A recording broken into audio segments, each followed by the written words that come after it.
Subhanallah. Je méditais un peu par rapport voilà, au bienfait d'Allah et par rapport à ce que je n'ai pas eu. Ce que Allah subhanahu wa ta'ala ne m'a pas prédestiné. En sachant qu'Allah c'est lui Al-Qabid, celui qui restreint, celui qui prive, par sagesse, par amour. Parce qu'il sait pourquoi il te prive. Parce qu'en te privant, en réalité, il te donne. En te privant, en vérité, il te donne cette facilité de cheminer vers lui parce que cette chose qu'il allait te donner, elle a des préjudice. Et puis j'avoue, subhanallah, cette vie d'ici-bas, en vérité, elle est très très très très courte. Très très très très très courte. Et Allah subhanahu wa ta'ala, il te donne tout ce que tu as besoin pour avoir son agrément. Et les choses qu'Allah ne t'a pas données, c'est par sagesse. Parce que ça allait te causer préjudice. Mais Allah subhanahu wa ta'ala, c'est le généreux à l'absolu. Allah subhanahu wa ta'ala, quand tu es son serviteur ou sa servante, jamais il va te laisser bredouiller. Allah il va te mettre bien à l'infini.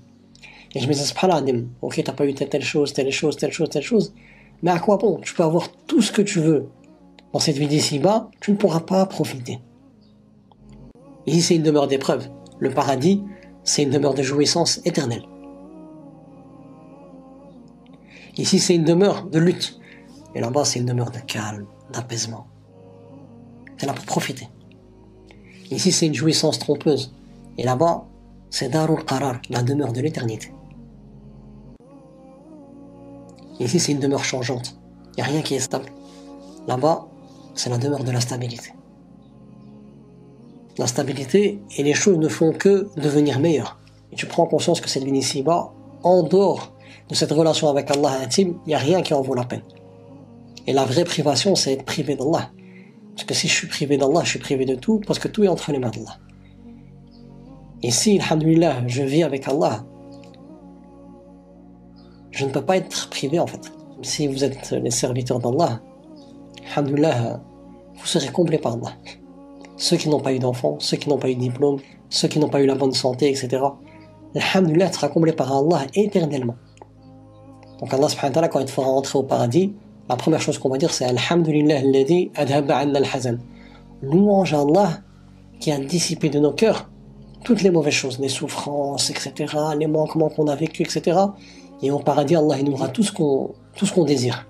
Donc tout ce qu'Allah t'a privé ici-bas, qui allait te causer préjudice, au paradis tu l'auras. Et Allah il dit waladayna mazid, il y aura encore des choses qui dépassent l'entendement que personne ne peut imaginer en termes de bienfaits. Donc ici sur terre, si tu es un croyant ou une croyante et que tu vis ton pacte que tu as avec Allah, iyyaka na'budu wa iyyaka nasta'in, c'est toi le seul que j'adore et c'est auprès de toi seul que je cherche l'assistance, et bien alhamdulillah, tu seras comblé, tu ne seras jamais privé. Parce que tout ce qu'on peut avoir ici sur terre et que tu n'as pas eu, il est voué à périr. Mais au paradis, tu auras tout ce que tu veux et encore plus. Donc un croyant, il ne sera jamais privé par Allah. Au contraire. Allah subhanahu wa ta'ala, même dans la privation ici-bas, Allah il te donne. Et au paradis, tu auras tout ce que tu veux.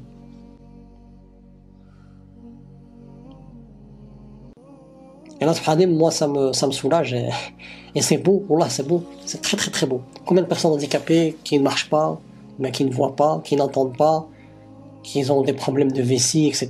Ils transportent des sacs avec eux, etc. Donc ils sont privés de pouvoir marcher, se promener tout seul, etc. Se brosser les dents tout seul, se doucher, etc., etc. Comme un ami à moi, qu'Allah subhanahu wa ta'ala puisse lui accorder le paradis. Mais c'est pas une privation. Parce que c'est ce qui va te mener au paradis. Et au paradis, tu auras tout ce que tu veux éternellement dans des conditions parfaites. C'est ça qu'il faut comprendre. Donc, subhanallah, à tous mes frères et sœurs qui sont célibataires, à tous mes frères et sœurs qui regrettent de ne pas avoir fait des études, à tous mes frères et sœurs qui n'ont pas eu d'enfants, à tous mes frères et sœurs qui n'ont pas eu la santé, etc. Vous inquiétez pas.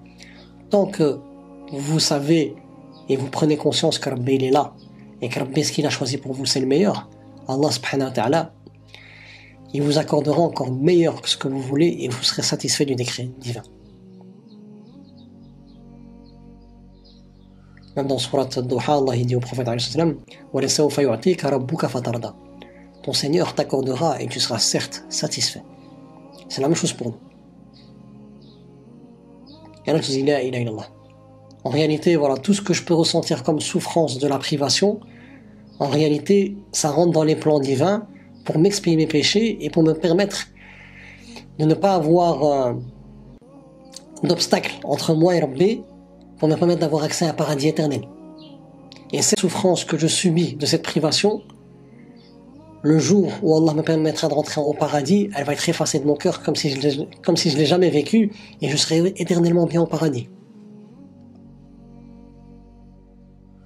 Et là, c'est trop puissant. Là, c'est trop puissant. Au fur et à mesure qu'on plonge dans cette croyance, dans la ilaha illallah, et on prend conscience de qui est Rabbi, au fur et à mesure que ton paradis dans ton cœur, il s'élargit. Il est en expansion. Et tu viens à bien-être.